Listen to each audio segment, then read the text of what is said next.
Welcome to the Vox Lore. Our channel produces immersive fantasy audiobooks for entertainment and storytelling enjoyment. All content, including narration, sound design, and storytelling elements, is created with passion for fantasy fans. The Red Badge of Courage by Stephen Crane, Part 2. The story continues. Chapter 6. The youth awakened slowly. He came gradually back to a position from which he could regard himself. For moments he had been scrutinizing his person in a dazed way as if he had never before seen himself. Then he picked up his cap from the ground. He wriggled in his jacket to make a more comfortable fit, and kneeling relaced his shoe. He thoughtfully mopped his reeking features. So it was all over at last. The supreme trial had been passed. The formidable difficulties of war had been vanquished. He went into an ecstasy of self-satisfaction. He had the most delightful sensations of his life. Standing as if apart from himself, he viewed that last scene. He perceived that the man who had fought thus was magnificent. He felt that he was a fine fellow. He saw himself even with those ideals which he had considered as far beyond him. He smiled in deep gratification. Upon his fellows he beamed tenderness and goodwill. "Gee, ain't it hot, hey?" he said affably to a man who was polishing his streaming face with his coat sleeves. "You bet," said the other, grinning sociably. "I never seen sec dumb hotness." He sprawled out luxuriously on the ground. "Gee, yes. And I hope we don't have no more fightin' till a week from Monday."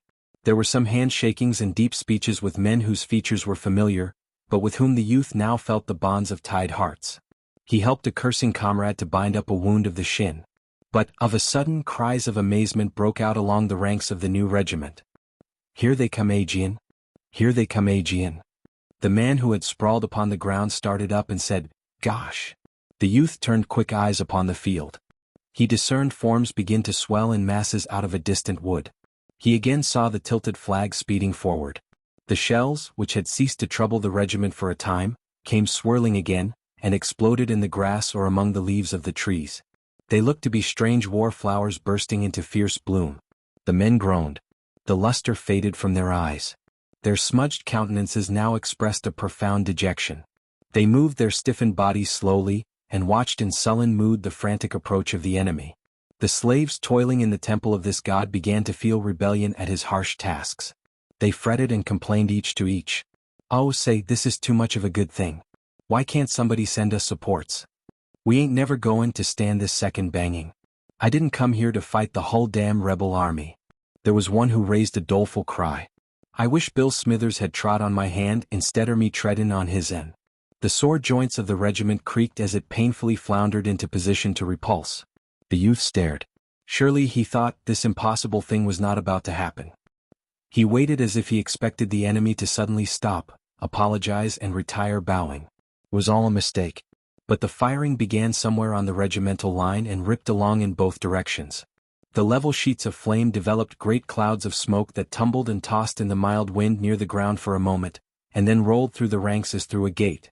The clouds were tinged an earth-like yellow in the sunrays and in the shadow were a sorry blue. The flag was sometimes eaten and lost in this mass of vapor, but more often it projected, sun-touched, resplendent.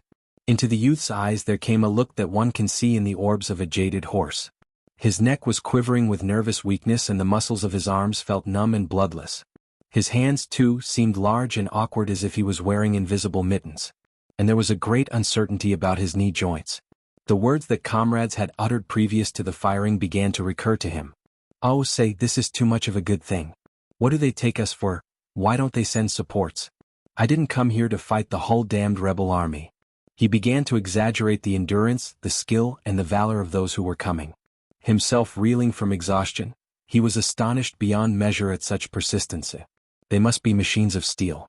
It was very gloomy struggling against such affairs, wound up perhaps to fight until sundown. He slowly lifted his rifle and catching a glimpse of the thick-spread field he blazed at a cantering cluster. He stopped then and began to peer as best as he could through the smoke. He caught changing views of the ground covered with men who were all running like pursued imps and yelling. To the youth it was an onslaught of redoubtable dragons. He became like the man who lost his legs at the approach of the red and green monster. He waited in a sort of a horrified, listening attitude. He seemed to shut his eyes and wait to be gobbled.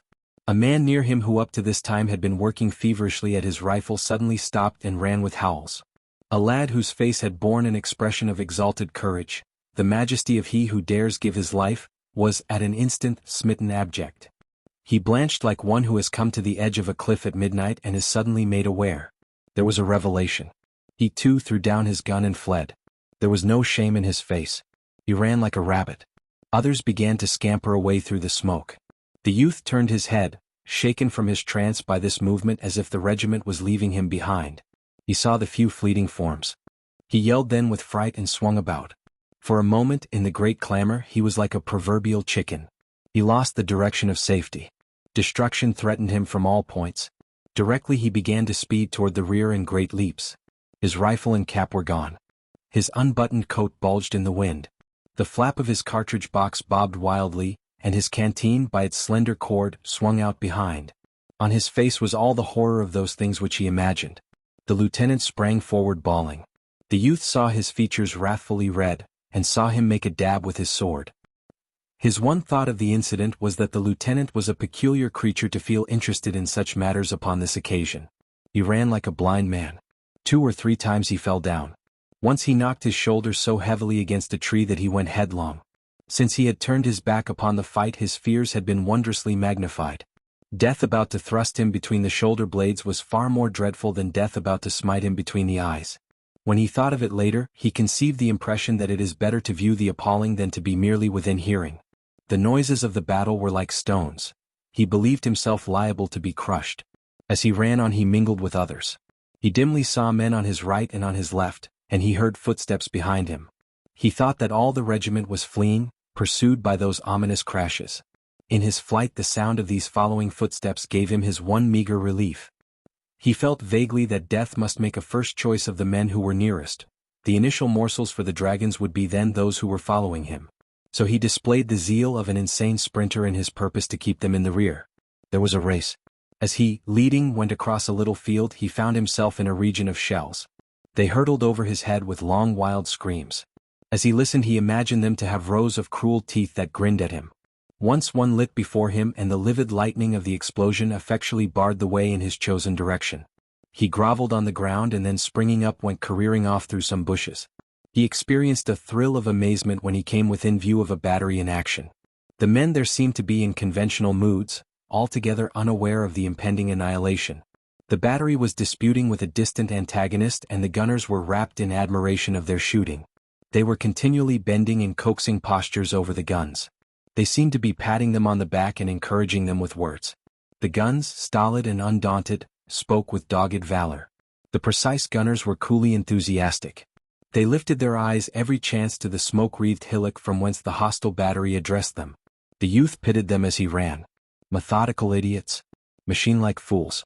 The refined joy of planting shells in the midst of the other battery's formation would appear a little thing when the infantry came swooping out of the woods. The face of a youthful rider, who was jerking his frantic horse with an abandon of temper he might display in a placid barnyard, was impressed deeply upon his mind. He knew that he looked upon a man who would presently be dead. Too, he felt a pity for the guns standing 6 good comrades in a bold row. He saw a brigade going to the relief of its pestered fellows. He scrambled upon a wee hill and watched it sweeping finely, keeping formation in difficult places. The blue of the line was crusted with steel color, and the brilliant flags projected. Officers were shouting. This sight also filled him with wonder. The brigade was hurrying briskly to be gulped into the infernal mouths of the war god. What manner of men were they, anyhow? It was some wondrous breed. Or else they didn't comprehend, the fools. A furious order caused commotion in the artillery. An officer on a bounding horse made maniacal motions with his arms. The teams went swinging up from the rear, the guns were whirled about, and the battery scampered away. The cannon with their noses poked slantingly at the ground grunted and grumbled like stout men, brave but with objections to hurry. The youth went on, moderating his pace since he had left the place of noises. Later he came upon a general of division seated upon a horse that pricked its ears in an interested way at the battle. There was a great gleaming of yellow and patent leather about the saddle and bridle. The quiet man astride looked mouse-colored upon such a splendid charger. A jingling staff was galloping hither and thither. Sometimes the general was surrounded by horsemen and at other times he was quite alone. He looked to be much harassed. He had the appearance of a businessman whose market is swinging up and down. The youth went slinking around this spot. He went as near as he dared trying to overhear words. Perhaps the general, unable to comprehend chaos, might call upon him for information, and he could tell him. He knew all concerning it. Of a surety the force was in a fix, and any fool could see that if they did not retreat while they had opportunity, why? He felt that he would like to thrash the general, or at least approach and tell him in plain words exactly what he thought him to be. It was criminal to stay calmly in one spot and make no effort to stay destruction. He loitered in a fever of eagerness for the division commander to apply to him. As he warily moved about, he heard the general call out irritably, "Tompkins, go over and see Taylor, and tell him not to be in such an all-fired hurry, tell him to halt his brigade in the edge of woods, tell him to detach a regiment, say I think his center'll break if we don't help it out some, tell him to hurry up."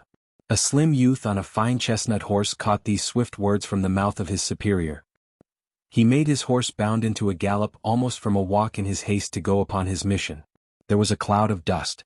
A moment later the youth saw the general bounce excitedly in his saddle. "Yes, by heavens they have." The officer leaned forward. His face was aflame with excitement. "Yes, by heavens they've held him. They've held him." He began to blithely roar at his staff, "We'll wallop him now. We'll wallop him now. We've got him sure." He turned suddenly upon an aide. "Here, you Jones, quick, ride after Tompkins, see Taylor, tell him to go in, everlastingly, like blazes, anything." As another officer sped his horse after the first messenger, the general beamed upon the earth like a sun. In his eyes was a desire to chant a paean. He kept repeating, "They've held him, by heavens." His excitement made his horse plunge and he merrily kicked and swore at it. He held a little carnival of joy on horseback. Chapter 7. The youth cringed as if discovered in a crime. By heavens they had won after all. The imbecile line had remained and become victors. He could hear cheering. He lifted himself upon his toes and looked in the direction of the fight. A yellow fog lay wallowing on the treetops. From beneath it came the clatter of musketry. Hoarse cries told of an advance. He turned away amazed and angry. He felt that he had been wronged. He had fled, he told himself, because annihilation approached. He had done a good part in saving himself, who was a little piece of the army. He had considered the time, he said, to be one in which it was the duty of every little piece to rescue itself if possible. Later the officers could fit the little pieces together again and make a battle front. If none of the little pieces were wise enough to save themselves from the flurry of death at such a time, why then, where would be the army? It was all plain that he had proceeded according to very correct and commendable rules. His actions had been sagacious things. They had been full of strategy. They were the work of a master's legs. Thoughts of his comrades came to him. The brittle blue line had withstood the blows and won. He grew bitter over it. It seemed that the blind ignorance and stupidity of those little pieces had betrayed him. He had been overturned and crushed by their lack of sense in holding the position, when intelligent deliberation would have convinced them that it was impossible. He, the enlightened man who looks afar in the dark, had fled because of his superior perceptions and knowledge. He felt a great anger against his comrades. He knew it could be proved that they had been fools. He wondered what they would remark when later he appeared in camp. His mind heard howls of derision. Their density would not enable them to understand his sharper point of view. He began to pity himself acutely. He was ill-used. He was trodden beneath the feet of an iron injustice. He had proceeded with wisdom and from the most righteous motives under heaven's blue only to be frustrated by hateful circumstances. A dull, animal-like rebellion against his fellows, war in the abstract, and fate grew within him. He shambled along with bowed head, his brain in a tumult of agony and despair. When he looked loweringly up, quivering at each sound, his eyes had the expression of those of a criminal who thinks his guilt little and his punishment great, and knows that he can find no words. He went from the fields into a thick woods as if resolved to bury himself. He wished to get out of hearing of the crackling shots which were to him like voices. The ground was cluttered with vines and bushes, and the trees grew close and spread out like bouquets. He was obliged to force his way with much noise. The creepers, catching against his legs, cried out harshly as their sprays were torn from the barks of trees. The swishing saplings tried to make known his presence to the world. He could not conciliate the forest. As he made his way, it was always calling out protestations. When he separated embraces of trees and vines, the disturbed foliages waved their arms and turned their face leaves toward him. He dreaded lest these noisy motions and cries should bring men to look at him. So he went far, seeking dark and intricate places. After a time the sound of musketry grew faint and the cannon boomed in the distance. The sun, suddenly apparent, blazed among the trees. The insects were making rhythmical noises. They seemed to be grinding their teeth in unison. A woodpecker stuck his impudent head around the side of a tree. A bird flew on light-hearted wing. Off was the rumble of death. It seemed now that nature had no ears. This landscape gave him assurance. A fair field holding life. It was the religion of peace. It would die if its timid eyes were compelled to see blood. He conceived nature to be a woman with a deep aversion to tragedy. He threw a pine cone at a jovial squirrel and he ran with chattering fear. High in a treetop he stopped, and poking his head cautiously from behind a branch, looked down with an air of trepidation. The youth felt triumphant at this exhibition. There was the law, he said. Nature had given him a sign. The squirrel, immediately upon recognizing danger, had taken to his legs without ado. He did not stand stolidly baring his furry belly to the missile, and die with an upward glance at the sympathetic heavens. On the contrary, he had fled as fast as his legs could carry him, and he was but an ordinary squirrel too, doubtless no philosopher of his race. The youth wended, feeling that nature was of his mind. She reinforced his argument with proofs that lived where the sun shone. Once he found himself almost into a swamp. He was obliged to walk upon bog tufts and watch his feet to keep from the oily mire. Pausing at one time to look about him, he saw, out at some black water, a small animal pounce in and emerge directly with a gleaming fish. The youth went again into the deep thickets. The brushed branches made a noise that drowned the sounds of cannon. He walked on, going from obscurity into promises of a greater obscurity. At length he reached a place where the high, arching boughs made a chapel. He softly pushed the green doors aside and entered. Pine needles were a gentle brown carpet. There was a religious half-light. Near the threshold he stopped, horror-stricken at the sight of a thing. He was being looked at by a dead man who was seated with his back against a column-like tree. The corpse was dressed in a uniform that had once been blue, but was now faded to a melancholy shade of green. The eyes, staring at the youth, had changed to the dull hue to be seen on the side of a dead fish. The mouth was open. Its red had changed to an appalling yellow. Over the gray skin of the face ran little ants. One was trundling some sort of bundle along the upper lip. The youth gave a shriek as he confronted the thing. He was for moments turned to stone before it. He remained staring into the liquid-looking eyes. The dead man and the living man exchanged a long look. Then the youth cautiously put one hand behind him and brought it against a tree. Leaning upon this he retreated, step by step, with his face still toward the thing. He feared that if he turned his back the body might spring up and stealthily pursue him. The branches, pushing against him, threatened to throw him over upon it. His unguided feet, too, caught aggravatingly in brambles, and with it all he received a subtle suggestion to touch the corpse. As he thought of his hand upon it he shuddered profoundly. At last he burst the bonds which had fastened him to the spot and fled, unheeding the underbrush. He was pursued by the sight of black ants swarming greedily upon the gray face and venturing horribly near to the eyes. After a time he paused and, breathless and panting, listened. He imagined some strange voice would come from the dead throat and squawk after him in horrible menaces. The trees about the portal of the chapel moved soughingly in a soft wind. A sad silence was upon the little guarding edifice. Chapter 8. The trees began softly to sing a hymn of twilight. The sun sank until slanted bronze rays struck the forest. There was a lull in the noises of insects as if they had bowed their beaks and were making a devotional pause. There was silence save for the chanted chorus of the trees. Then, upon this stillness, there suddenly broke a tremendous clangor of sounds. A crimson roar came from the distance. The youth stopped. He was transfixed by this terrific medley of all noises. It was as if worlds were being rent. There was the ripping sound of musketry and the breaking crash of the artillery. His mind flew in all directions. He conceived the two armies to be at each other panther fashion. He listened for a time. Then he began to run in the direction of the battle. He saw that it was an ironical thing for him to be running thus toward that which he had been at such pains to avoid. But he said in substance to himself that if the earth and the moon were about to clash, many persons would doubtless plan to get upon the roofs to witness the collision.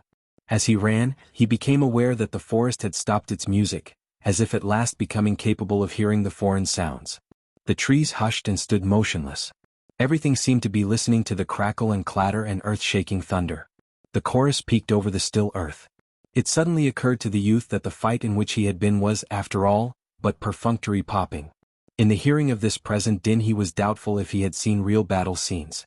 This uproar explained a celestial battle. It was tumbling hordes a struggle in the air. Reflecting, he saw a sort of a humor in the point of view of himself and his fellows during the late encounter. They had taken themselves and the enemy very seriously and had imagined that they were deciding the war. Individuals must have supposed that they were cutting the letters of their names deep into everlasting tablets of brass, or enshrining their reputations forever in the hearts of their countrymen, while, as to fact, the affair would appear in printed reports under a meek and immaterial title. But he saw that it was good, else he said, in battle everyone would surely run save forlorn hopes and their ilk. He went rapidly on. He wished to come to the edge of the forest that he might peer out. As he hastened, there passed through his mind pictures of stupendous conflicts. His accumulated thought upon such subjects was used to form scenes. The noise was as the voice of an eloquent being, describing. Sometimes the brambles formed chains and tried to hold him back. Trees, confronting him, stretched out their arms and forbade him to pass. After its previous hostility, this new resistance of the forest filled him with a fine bitterness. It seemed that nature could not be quite ready to kill him. But he obstinately took roundabout ways, and presently he was where he could see long gray walls of vapor where lay battle lines. The voices of cannon shook him. The musketry sounded in long irregular surges that played havoc with his ears. He stood regarding for a moment. His eyes had an awestruck expression. He gawked in the direction of the fight. Presently he proceeded again on his forward way. The battle was like the grinding of an immense and terrible machine to him. Its complexities and powers, its grim processes fascinated him. He must go close and see it produce corpses. He came to a fence and clambered over it. On the far side the ground was littered with clothes and guns. A newspaper, folded up, lay in the dirt. A dead soldier was stretched with his face hidden in his arm. Farther off there was a group of 4 or 5 corpses keeping mournful company. A hot sun had blazed upon this spot. In this place the youth felt that he was an invader. This forgotten part of the battleground was owned by the dead men, and he hurried, in the vague apprehension that one of the swollen forms would rise and tell him to be gone. He came finally to a road from which he could see in the distance dark and agitated bodies of troops, smoke-fringed. In the lane was a blood-stained crowd streaming to the rear. The wounded men were cursing, groaning, and wailing. In the air, always, was a mighty swell of sound that it seemed could sway the earth. With the courageous words of the artillery and the spiteful sentences of the musketry mingled red cheers. And from this region of noises came the steady current of the maimed. One of the wounded men had a shoe full of blood. He hopped like a schoolboy in a game. He was laughing hysterically. One was swearing that he had been shot in the arm through the commanding general's mismanagement of the army. One was marching with an air imitative of some sublime drum major. Upon his features was an unholy mixture of merriment and agony. As he marched he sang a bit of doggerel in a high and quavering voice. Sing a song of victory. A pocketful of bullets. 25 dead men. Baked in a pie. Parts of the procession limped and staggered to this tune. Another had the gray seal of death already upon his face. His lips were curled in hard lines and his teeth were clenched. His hands were bloody from where he had pressed them upon his wound. He seemed to be awaiting the moment when he should pitch headlong. He stalked like the specter of a soldier, his eyes burning with the power of a stare into the unknown. There were some who proceeded sullenly, full of anger at their wounds, and ready to turn upon anything as an obscure cause. An officer was carried along by 2 privates. He was peevish. "Don't joggle so, Johnson, ye fool," he cried. "Think him leg is made of iron? If ye can't carry me decent, put me down and let someone else do it." He bellowed at the tottering crowd who blocked the quick march of his bearers. "Say, make way there, can't ye? Make way, Dickens take it all." They sulkily parted and went to the roadsides. As he was carried past they made pert remarks to him. When he raged in reply and threatened them they told him to be damned. The shoulder of one of the tramping bearers knocked heavily against the spectral soldier who was staring into the unknown. The youth joined this crowd and marched along with it. The torn bodies expressed the awful machinery in which the men had been entangled. Orderlies and couriers occasionally broke through the throng in the roadway, scattering wounded men right and left, galloping on followed by howls. The melancholy march was continually disturbed by the messengers, and sometimes by bustling batteries that came swinging and thumping down upon them, the officers shouting orders to clear the way. There was a tattered man, fouled with dust, blood and powder stained from hair to shoes, who trudged quietly at the youth's side. He was listening with eagerness and much humility to the lurid descriptions of a bearded sergeant. His lean features wore an expression of awe and admiration. He was like a listener in a country store to wondrous tales told among the sugar barrels. He eyed the storyteller with unspeakable wonder. His mouth was agape in yokel fashion. The sergeant, taking note of this, gave pause to his elaborate history while he administered a sardonic comment. "Be careful, honey, you'll be a catchin' flies," he said. The tattered man shrank back abashed. After a time he began to sidle near to the youth, and in a diffident way try to make him a friend. His voice was gentle as a girl's voice and his eyes were pleading. The youth saw with surprise that the soldier had 2 wounds, one in the head, bound with a blood-soaked rag, and the other in the arm, making that member dangle like a broken bough. After they had walked together for some time, the tattered man mustered sufficient courage to speak. "Was pretty good fight, wa'n't it?" he timidly said. The youth, deep in thought, glanced up at the bloody and grim figure with its lamb-like eyes. "What? Was pretty good fight, wa'n't it?" "Yes," said the youth shortly. He quickened his pace. But the other hobbled industriously after him. There was an air of apology in his manner, but he evidently thought that he needed only to talk for a time, and the youth would perceive that he was a good fellow. "Was pretty good fight, wa'n't it?" he began in a small voice, and then he achieved the fortitude to continue. "Dern me if I ever see fellers fight so. Laws, how they did fight. I know do boys like it when they on't got square at it. Boys ain't had no fair chanked up tea now, but this time they showed what they was. I knowed it'd turn out this way. You can't lick them boys. No, sir. They're fighters they be." He breathed a deep breath of humble admiration. He had looked at the youth for encouragement several times. He received none, but gradually he seemed to get absorbed in his subject. "I was talking cross pickets with a boy from Georgie, onct, and that boy, he yes, your fellers'll all run like hell when they onct turn a gun, he yes.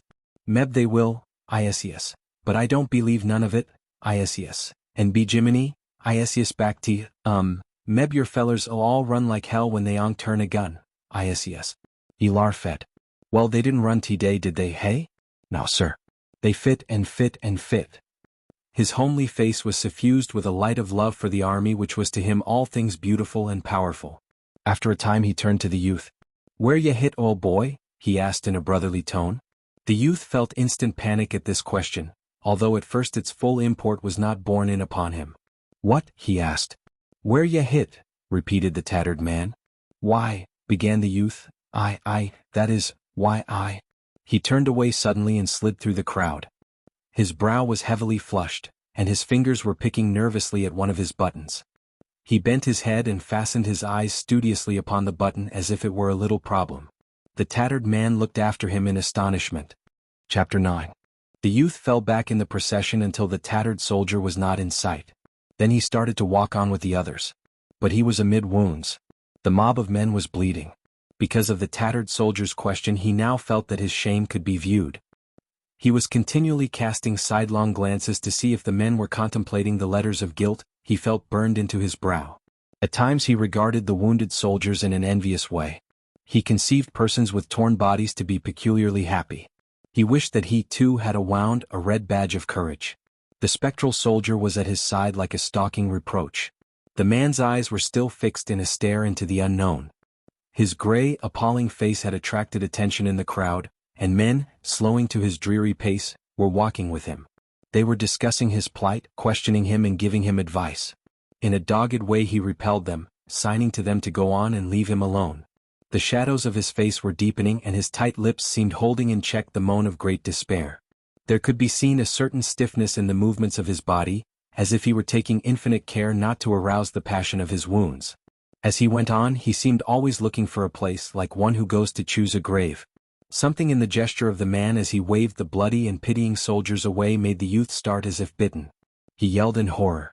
Tottering forward, he laid a quivering hand upon the man's arm. As the latter slowly turned his wax-like features toward him, the youth screamed, "God! Jim Conklin!" The tall soldier made a little commonplace smile. "Hello, Henry," he said. The youth swayed on his legs and glared strangely. He stuttered and stammered. "Oh Jim, oh Jim, oh Jim." The tall soldier held out his gory hand. There was a curious red and black combination of new blood and old blood upon it. "Where ya been, Henry?" he asked. He continued in a monotonous voice, "I thought meb ya got keeled over. There been thunder pay day. I was worryin' about it a good deal." The youth still lamented. "Oh Jim, oh Jim, oh Jim."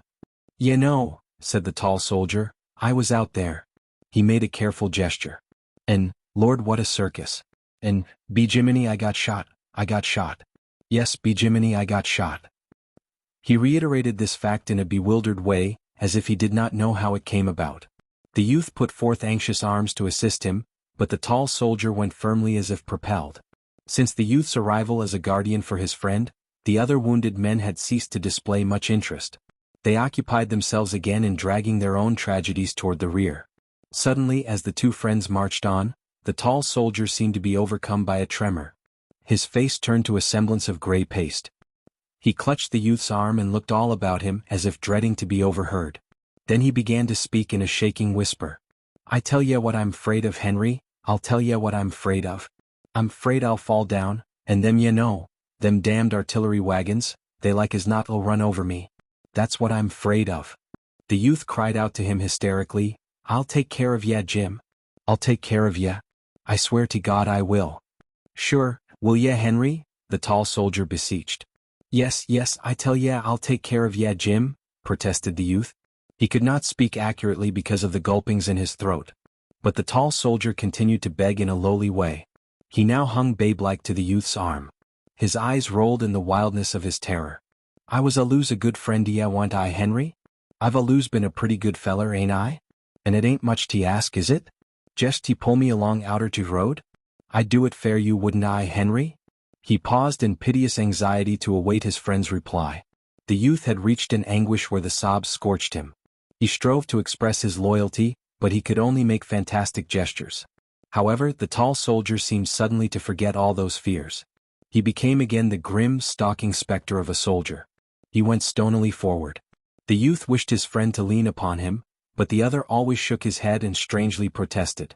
No, leave me be, leave me be. His look was fixed again upon the unknown. He moved with mysterious purpose, and all of the youth's offers he brushed aside. No, leave me be, leave me be. The youth had to follow. Presently the latter heard a voice talking softly near his shoulder. Turning, he saw that it belonged to the tattered soldier. Ye'd better take, I'm out o' de road, pardner. There's a battery comin' hellady hook down de road and he'll get runned over. He's a goner anyhow in about 5 minutes, ye kin see that. Ye'd better take, I'm out o' de road. Where de blazes does Hi get his strintage from? Lord knows, cried the youth. He was shaking his hands helplessly. He ran forward presently and grasped the tall soldier by the arm. Jim, he coaxed, come with me. The tall soldier weakly tried to wrench himself free. Ha, he said vacantly. He stared at the youth for a moment. At last he spoke as if dimly comprehending. Oh, in Tay Fields? Oh. He started blindly through the grass. The youth turned once to look at the lashing riders and jouncing guns of the battery. He was startled from this view by a shrill outcry from the tattered man. God! He's running. Turning his head swiftly, the youth saw his friend running in a staggering and stumbling way toward a little clump of bushes. His heart seemed to wrench itself almost free from his body at this sight. He made a noise of pain. He and the tattered man began a pursuit. There was a singular race. When he overtook the tall soldier, he began to plead with all the words he could find. Jim, what are you doing? What makes you do this way? You'll hurt yourself. The same purpose was in the tall soldier's face. He protested in a dulled way, keeping his eyes fastened on the mystic place of his intentions. No, don't take me, leave me be, leave me be. The youth, aghast and filled with wonder at the tall soldier, began quaveringly to question him. Where ye goin', Jim? What you thinking about? Where you going? Tell me, won't you, Jim? The tall soldier faced about as upon relentless pursuers. In his eyes there was a great appeal. Leave me be, can't ye? Leave me be for a minute. The youth recoiled. Why, Jim, he said in a dazed way, what's the matter with you? The tall soldier turned and, lurching dangerously, went on. The youth and the tattered soldier followed, sneaking as if whipped, feeling unable to face the stricken man if he should again confront them. They began to have thoughts of a solemn ceremony. There was something rite-like in these movements of the doomed soldier. And there was a resemblance in him to a devotee of a mad religion, blood-sucking, muscle-wrenching, bone-crushing. They were awed and afraid. They hung back lest he have at command a dreadful weapon. At last they saw him stop and stand motionless. Hastening up, they perceived that his face wore an expression telling that he had at last found the place for which he had struggled. His spare figure was erect. His bloody hands were quietly at his side. He was waiting with patience for something that he had come to meet. He was at the rendezvous. They paused and stood expectant. There was a silence. Finally, the chest of the doomed soldier began to heave with a strained motion. It increased in violence until it was as if an animal was within and was kicking and tumbling furiously to be free. This spectacle of gradual strangulation made the youth writhe, and once as his friend rolled his eyes, he saw something in them that made him sink wailing to the ground. He raised his voice in a last supreme call. "Jim, Jim, Jim?" The tall soldier opened his lips and spoke. He made a gesture. "Leave me be, don't tech me, leave me be." There was another silence while he waited. Suddenly his form stiffened and straightened. Then it was shaken by a prolonged ague. He stared into space. To the two watchers there was a curious and profound dignity in the firm lines of his awful face. He was invaded by a creeping strangeness that slowly enveloped him. For a moment the tremor of his legs caused him to dance a sort of hideous hornpipe. His arms beat wildly about his head in expression of imp-like enthusiasm. His tall figure stretched itself to its full height. There was a slight rending sound. Then it began to swing forward, slow and straight, in the manner of a falling tree.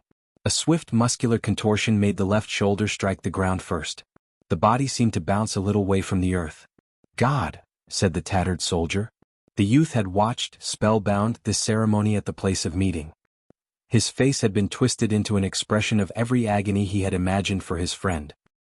He now sprang to his feet and, going closer, gazed upon the paste-like face. The mouth was open and the teeth showed in a laugh.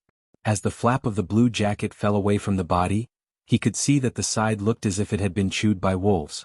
The youth turned, with sudden, livid rage, toward the battlefield. He shook his fist. He seemed about to deliver a philippic. How? The red sun was pasted in the sky like a wafer. Chapter 10.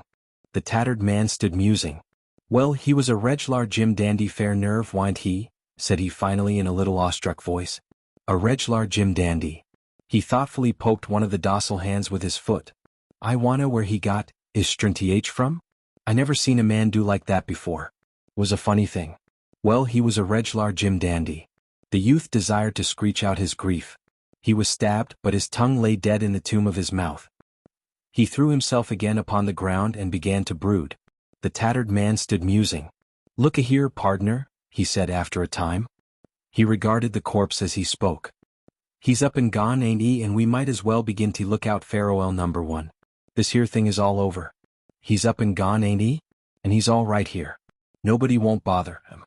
And I must say I ain't enjoying any great health himself these days." The youth, awakened by the tattered soldier's tone, looked quickly up. He saw that he was swinging uncertainly on his legs and that his face had turned to a shade of blue. "Good Lord," he cried, "you ain't goin' ni, not you too." The tattered man waved his hand. "Nary die," he said. "All I want is some pea soup and a good bed." "Some pea soup," he repeated dreamfully. The youth arose from the ground. "I wonder where he came from. I left him over there." He pointed. "And now I find him here. And he was coming from over there too." He indicated a new direction. They both turned toward the body as if to ask of it a question. "Well," at length spoke the tattered man, "there ain't no use in our staying here and trying to ask him anything." The youth nodded an assent wearily. They both turned to gaze for a moment at the corpse. The youth murmured something. "Well, he was a Jim Dandy, wa'n't he?" said the tattered man as if in response. They turned their backs upon it and started away. For a time they stole softly, treading with their toes. It remained laughing there in the grass. "I'm commencin' to feel pretty bad," said the tattered man, suddenly breaking one of his little silences. "I'm commencin' I feel pretty damn bad." The youth groaned. "Oh Lord."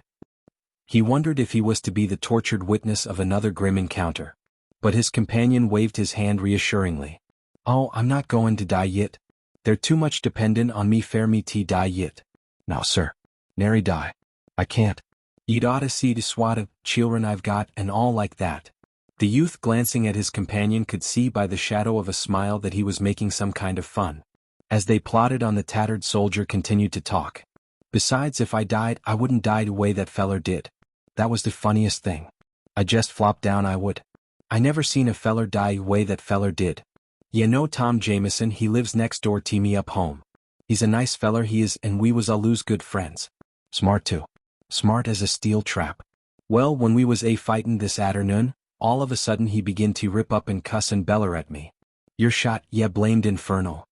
He swear horrible, he ses to me. I put up hand him head and, when I looked at fingers I seen sure enough I was shot. I give a holler and begin to run, but before I could get away another one hit me in arm and whirl me clean round. I got scared when they was all shootin' behind me and I run to beat all, but I cotch it pretty bad. I've any day I'd have been fightin' yit, if T wasn't fair Tom Jameson. Then he made a calm announcement, there's two of 'em little ones, but they're beginning to have fun with me now. I don't believe I can walk much further. They went slowly on in silence. "Ye look pretty peaked yourself," said the tattered man at last. "I bet ye've got a worser one than ye think. Ye'd better take care of your hurt. It don't do to let sec things go. It might be inside mostly and them plays thunder. Where is it located?" But he continued his harangue without waiting for a reply.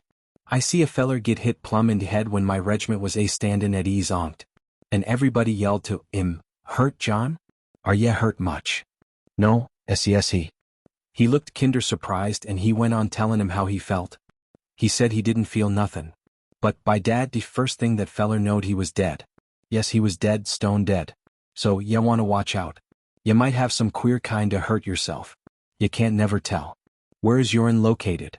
The youth had been wriggling since the introduction of this topic. He now gave a cry of exasperation and made a furious motion with his hand. "Oh, don't bother me," he said. He was enraged against the tattered man, and could have strangled him. His companions seemed ever to play intolerable parts. They were ever upraising the ghost of shame on the stick of their curiosity. He turned toward the tattered man as one at bay.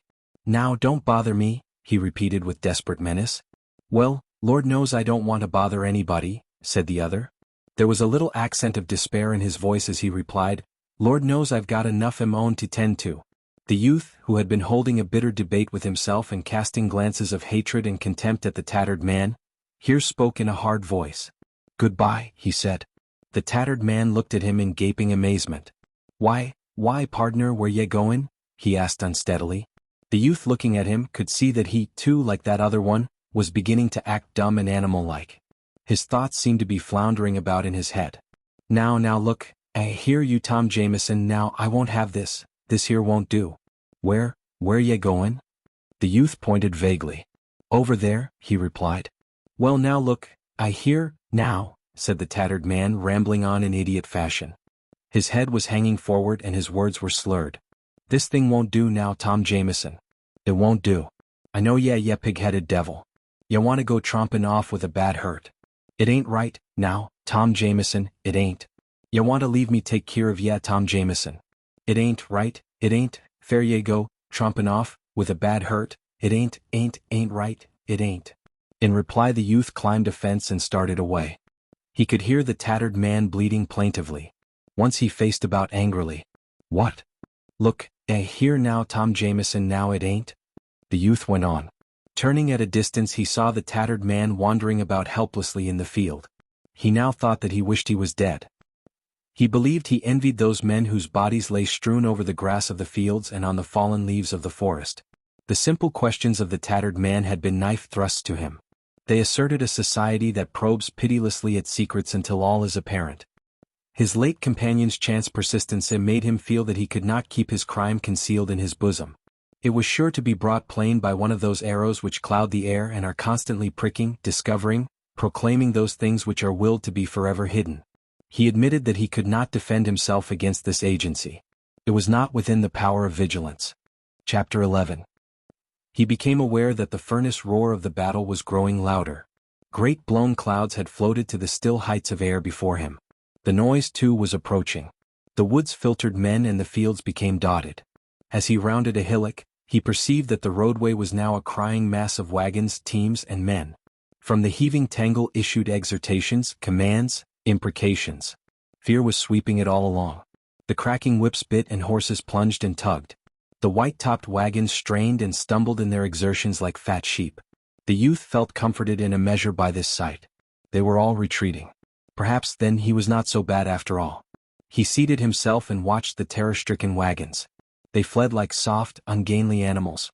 All the roarers and lashers served to help him to magnify the dangers and horrors of the engagement, that he might try to prove to himself that the thing with which men could charge him was in truth a symmetrical act.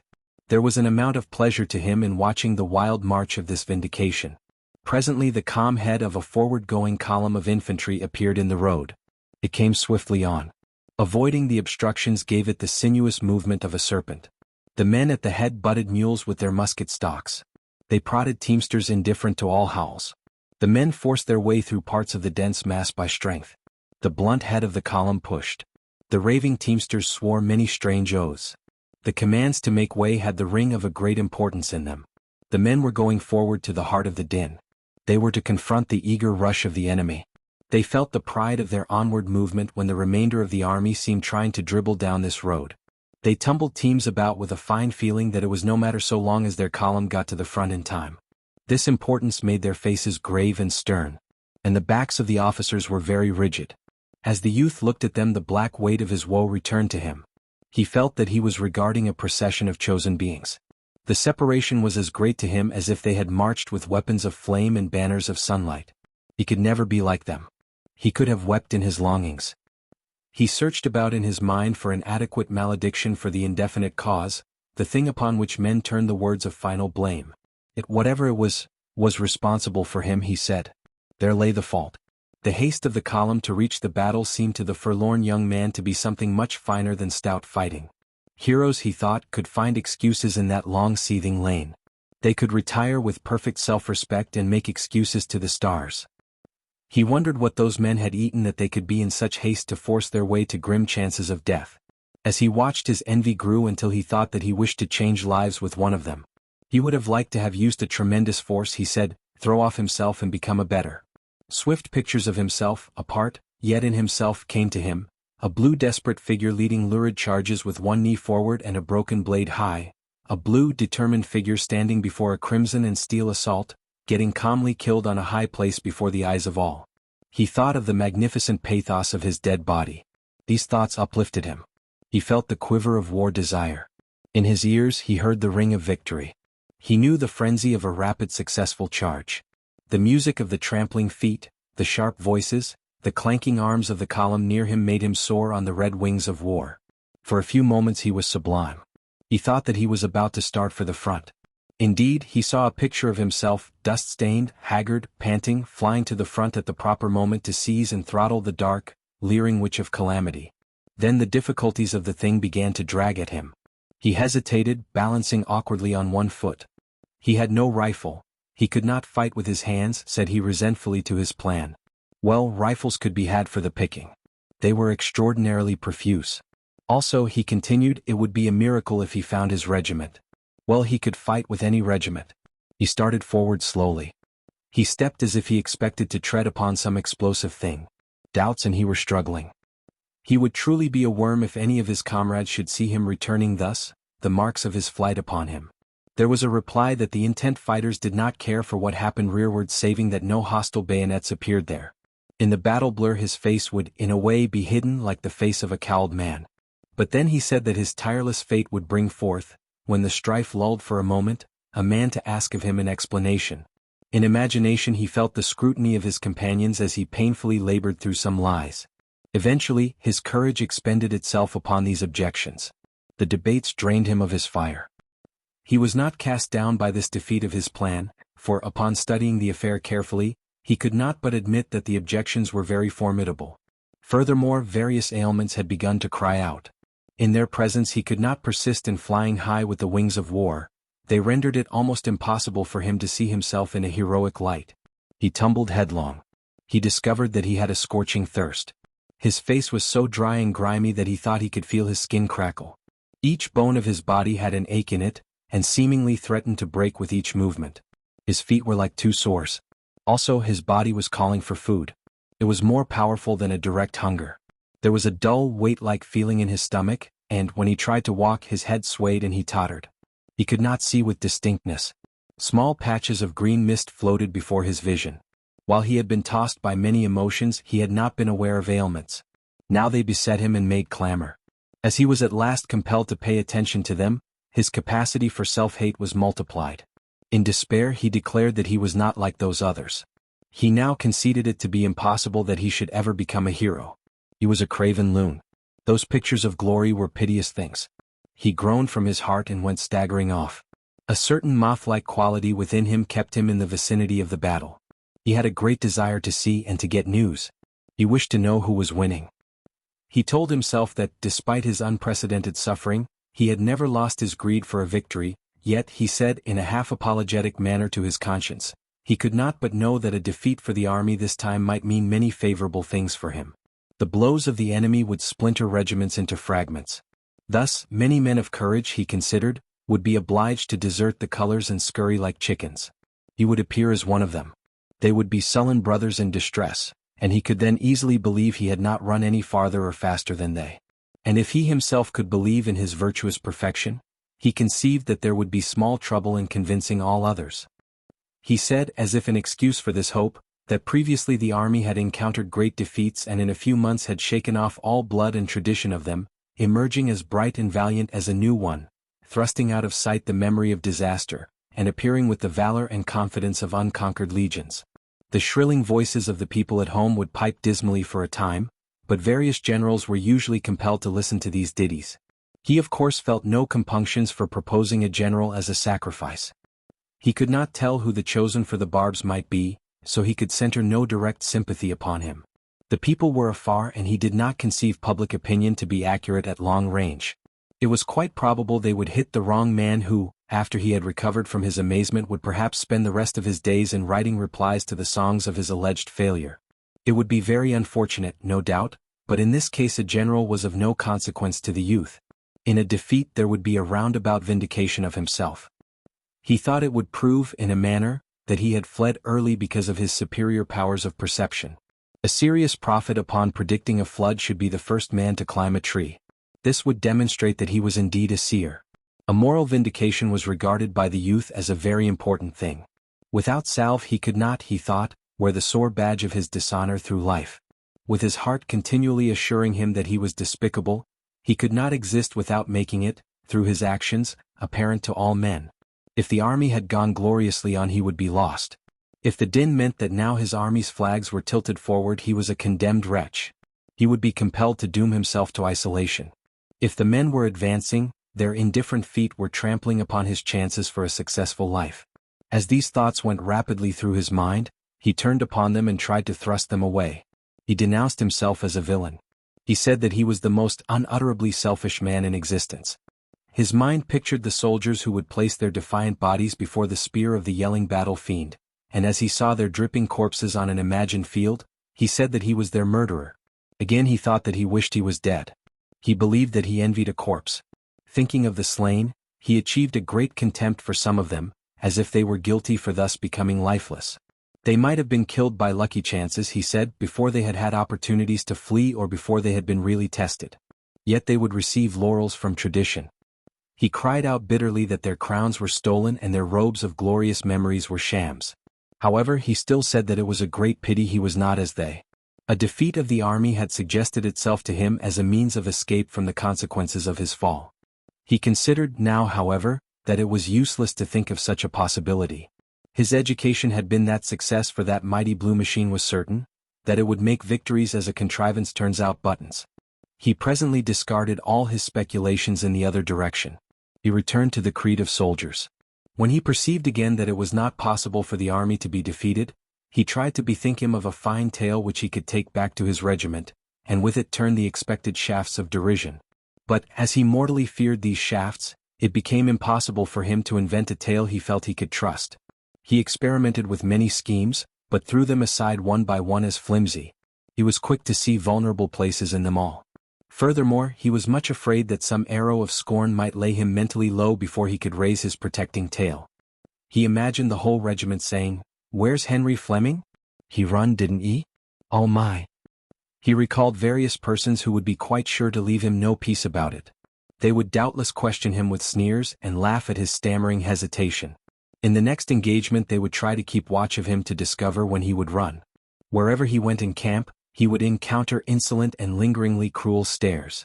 As he imagined himself passing near a crowd of comrades, he could hear one say, "There he goes." Then, as if the heads were moved by one muscle, all the faces were turned toward him with wide, derisive grins.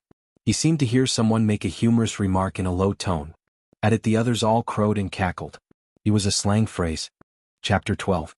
The column that had butted stoutly at the obstacles in the roadway was barely out of the youth's sight before he saw dark waves of men come sweeping out of the woods and down through the fields. He knew at once that the steel fibers had been washed from their hearts.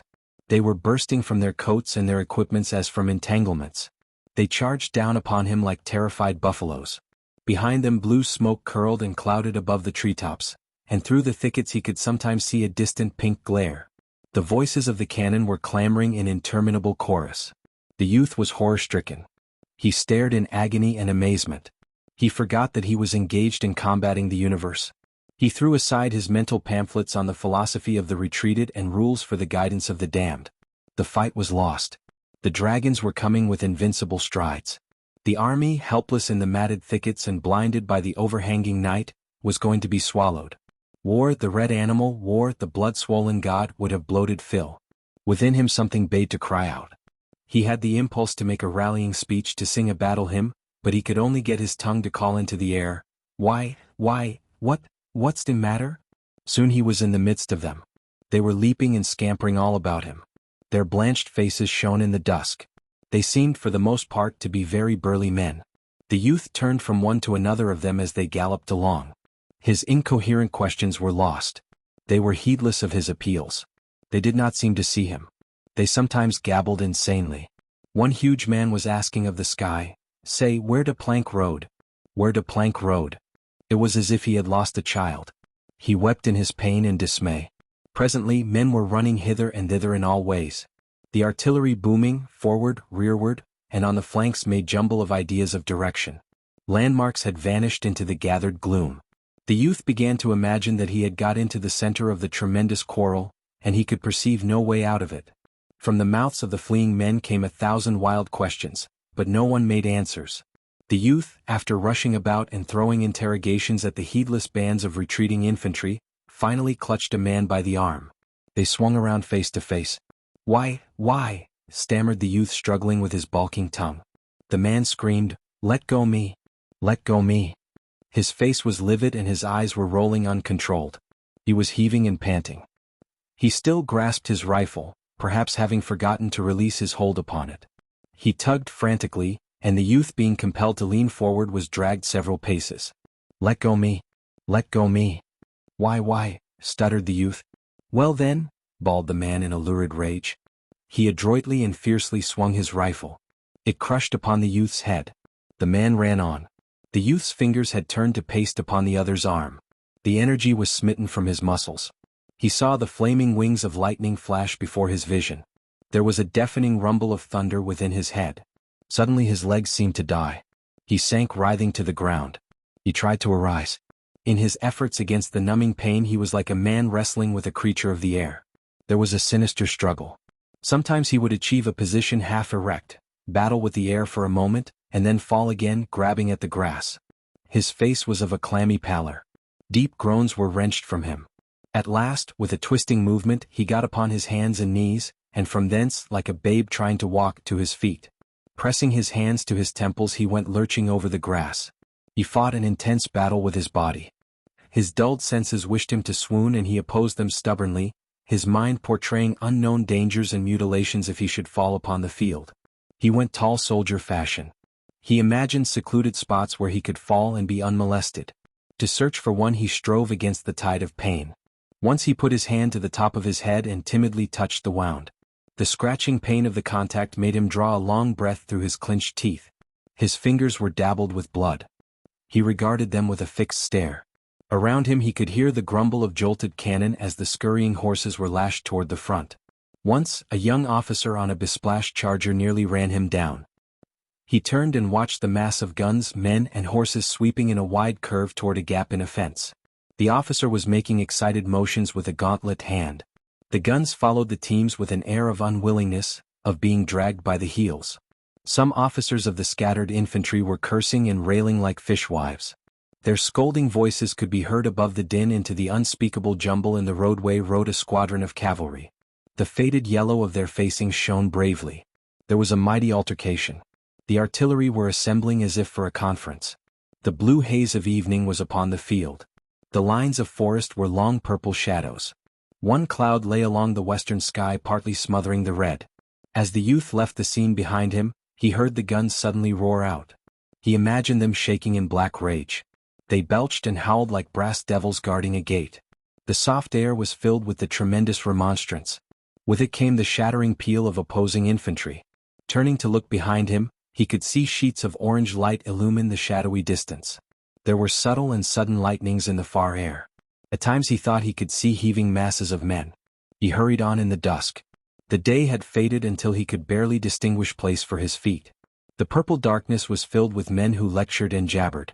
Sometimes he could see them gesticulating against the blue and somber sky. There seemed to be a great ruck of men and munitions spread about in the forest and in the fields. The little narrow roadway now lay lifeless. There were overturned wagons like sun-dried boulders.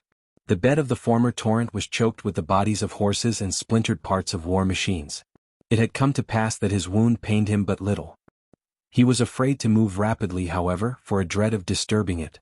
He held his head very still and took many precautions against stumbling. He was filled with anxiety, and his face was pinched and drawn in anticipation of the pain of any sudden mistake of his feet in the gloom. His thoughts as he walked fixed intently upon his hurt. There was a cool, liquid feeling about it, and he imagined blood moving slowly down under his hair.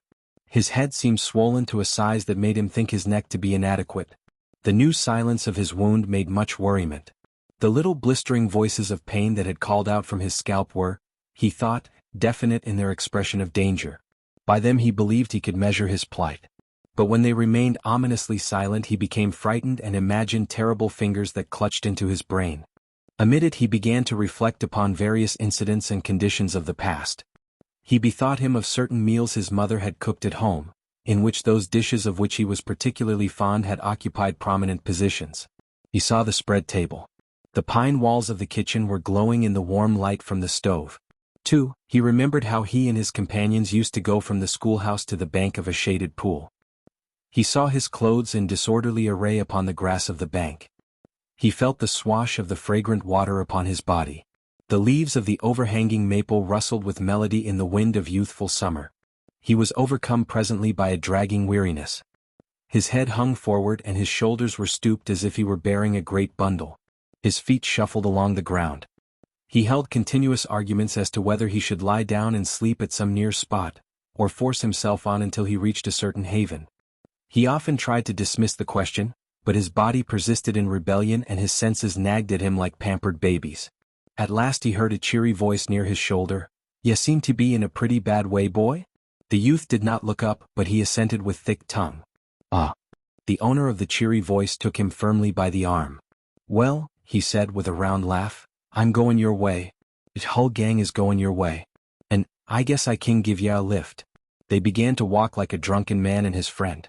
As they went along, the man questioned the youth and assisted him with the replies like one manipulating the mind of a child. Sometimes he interjected anecdotes. "What regiment do ye belong to?" "What's that?" "Is 304th N York?" "Why, what corps is that in?" "Oh, it is? Why, I thought they wasn't engaged T-Day there, way over in center." "Oh, they was, eh? Well, pretty nearly everybody got their share, a fightin' T-Day. By dad, I give myself up fair dead any number, a times. There was shootin' here and shootin' there, and hollerin' here and hollerin' there in damn darkness, until I couldn't tell to save 'em soul which side I was on. Sometimes I thought I was sure 'nuff from Ohio, and other times I could, swore I was from the bitter end of Florida. It was the most mixed up dern thing I ever see. And these here whole woods is a reg'lar mess. It'll be a miracle if we find our regiments tonight. Pretty soon though we'll meet a plenty of guards and provost guards and one thing and another. Oh, there they go with an officer, I guess. Look at his hand, a dragon. He's got all the war he wants, I bet. He won't be talkin' so big about his reputation and all when they go sawin' off his leg. Poor feller. My brother's got whiskers just like that. How did ye get way over here anyhow? Your regiment is a long way from here, ain't it? Well, I guess we can find it. You know there was a boy killed in my comp New York T-Day that I thought the world and all of. Jack was a nice feller. By ginger, it hurt like thunder to see old Jack just get knocked flat. We was a standin' putty peaceable fair a spell, though there was men runnin' every way all round us, and while we was a standin' like that, long come a big fat feller. He began to peck at Jack's elbow and he yes, say where's the road to river? And Jack he never paid no attention and feller kept on a peckin' at his elbow and say where's the road to river? Jack was a-lookin' ahead all the time trying to see Johnny's comin' through woods, and he never paid no attention to this big fat feller for a long time, but at last he turned round and he yes. "Ah, go to hell and find your road to river." And just then a shot slapped him bang on his side head. He was a sergeant too. Them was his last words. "Thunder, I wish we was sure, finned in our regiments tonight. It's goin' to be long huntin'. But I guess we kin do it." In the search which followed, the man of the cheery voice seemed to the youth to possess a wand of a magic kind. He threaded the mazes of the tangled forest with a strange fortune. In encounters with guards and patrols he displayed the keenness of a detective and the valor of a gamin. Obstacles fell before him and became of assistance. The youth, with his chin still on his breast, stood woodenly by while his companion beat ways and means out of sullen things. The forest seemed a vast hive of men buzzing about in frantic circles, but the cheery man conducted the youth without mistakes, until at last he began to chuckle with glee and self-satisfaction. "Ah, there ye are. See that fire?" The youth nodded stupidly.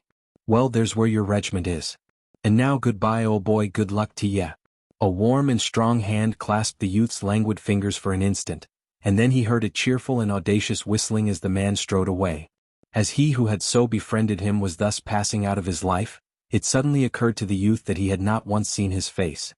Thank you for listening to Part 2 of The Red Badge of Courage by Stephen Crane. The story continues in Part 3. Stay tuned and subscribe to VoxLore so you don't miss the next chapter of this American classic.